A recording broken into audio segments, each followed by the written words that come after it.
Welcome back, everyone. Got another great topic for you today. Today we are talking about emotional accountability versus emotional response. A whole lot of emotions today. A whole lot of emotions in this day and age, period. Everywhere online, out in the streets, people are fired up, people are charged, not just in the States where I'm at. Globally, there's a hotbed of just emotional activity, and in no other point in history have we been in such a position to share those emotions, to explore our own feelings about stuff, and to really dig into it. So I want to define a couple things. First off, being emotional accountability. That is how you feel in response to external stimulus. We like to say things like, you make me feel angry, you make me feel complete. It's a complete misnomer. Nobody at all can make us feel anything. We choose how we respond to the stimulus around us. A lot of times we don't have a whole lot of leeway how we feel. You know, we feel very strongly about certain things, or certain things affect us very strongly, very negatively, or very positively. And the emotional response that we give is completely subconscious, but it is always within our control. That is emotional accountability. Controlling how you feel, engaging your emotional response. That is the important thing, especially there again in this day and age, with politics being what they are, social climates being what they are, pop culture, and mainstream media being this, just giant machine that just plays on impulse, on emotional response. It's a very important time to start measuring, how are we gauging ourselves? How are we responding to things? Is it appropriate? And where are these feelings coming from? I have right here, this is not codified and not established by any psychological or psychiatric body or anything. This is just simply my take on emotion and the equivalent and opposite emotional response. We can fight a lot of battles simply by gauging how we respond to certain attacks, to certain presentations of information that are designed to inflame us, or to defeat us, or to completely turn us off from everything. The most common is the difference between love and hate. I don't feel love and hate are on two opposite ends of the spectrum. In fact, I have them here in this general region here, and not necessarily even related whatsoever. There's a certain amount of passion, a certain amount of commitment that goes into hating something, much like loving something. Many great monarchs, many kings and leaders over the years have come to the doctrine that you can either rule with love or you can rule with fear. That's why I have those there as opposites. It's really generally almost impossible to love anything that you truly fear. An abusive spouse, spiders, terrifying animals. We have these fears, and therefore love is most commonly the last thing on our mind. Now, it is important to remember, as I said, monarchs generally have the doctrine you can either rule with love or you can rule with fear.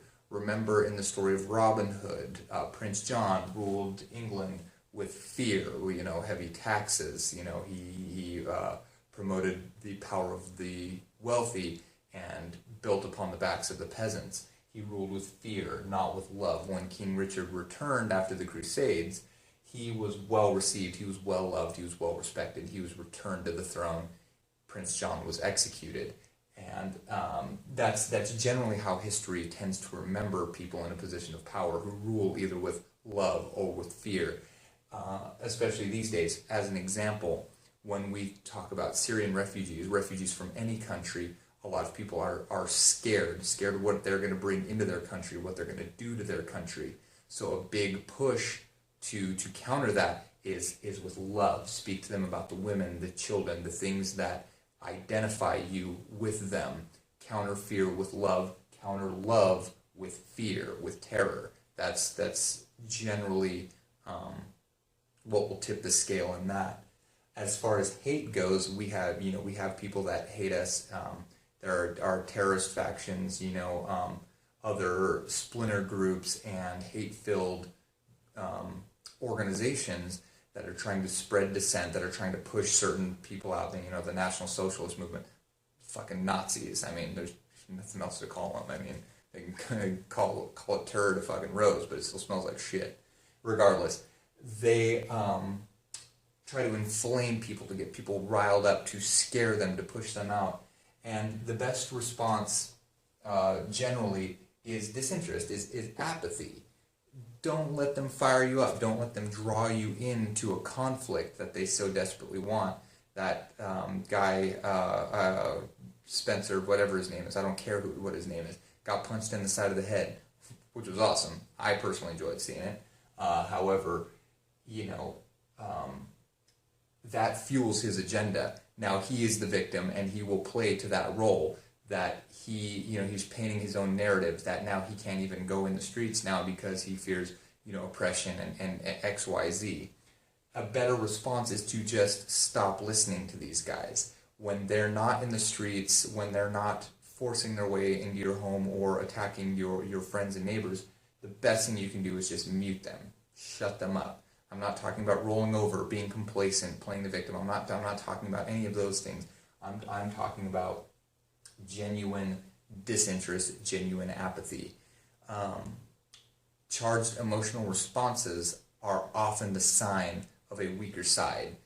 When Napoleon found out that several members of his cabinet were conspiring against him, he came into a meeting with them and just unloaded, just tried to bring them to heel again. And Napoleon was generally very composed, very regal in his bearings. And when he tried to use fear to control those cabinet members, those dissenters, in essence telling them that he was going to grind them under his boot, they would regret the day they crossed him. They signified that as the beginning of the end, and it very much, in fact, was. He had lost his cool, he had lost his composure, he had lost all measure of respect, which is one of the halfways, or one of the traits that both love and hate have.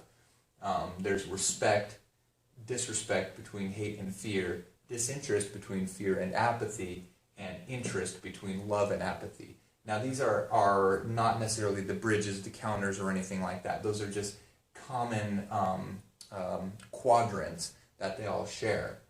The important thing these days, and the main focus of this video, is that this diamond right here, this middle ground, this is the neutral state, the receptive stance that we should be taking when encountering anything. We've all been in that situation where we've seen something that fires us up online. We type out 3-4 giant paragraphs, just laying into it, X, Y, Z, Exhibit A, Exhibit B, Exhibit C, and before we hit send, we get to the end and we delete it. It's done. That emotional firing, that venting of our spleen just seemed to help. It was cathartic, and we move on and move on with our lives.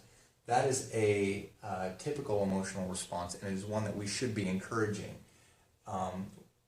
Many modern, be it self-help or religious enterprises, focus on a centering of self, finding that calm among the storm.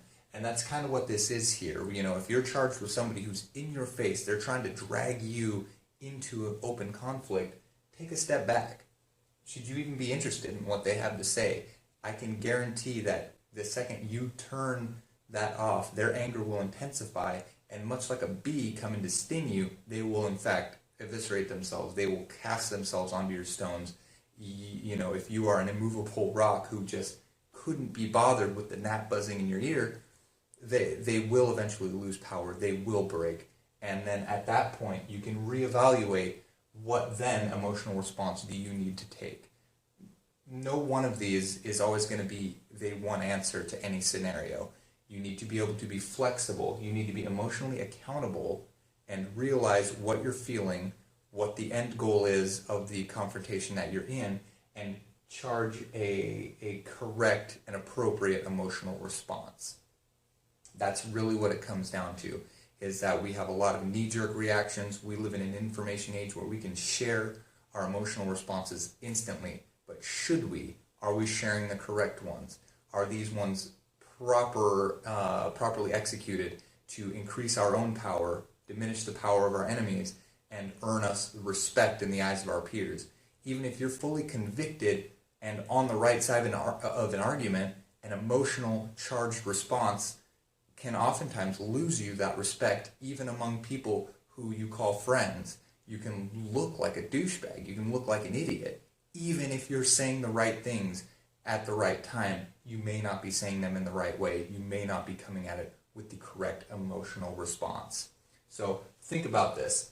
Try to find that center, that emotional receptiveness. Appraise those around you. Fight hate with apathy. Fight fear with love. And just think about it. Feel it. And take control of your own emotions. That's what it comes down to.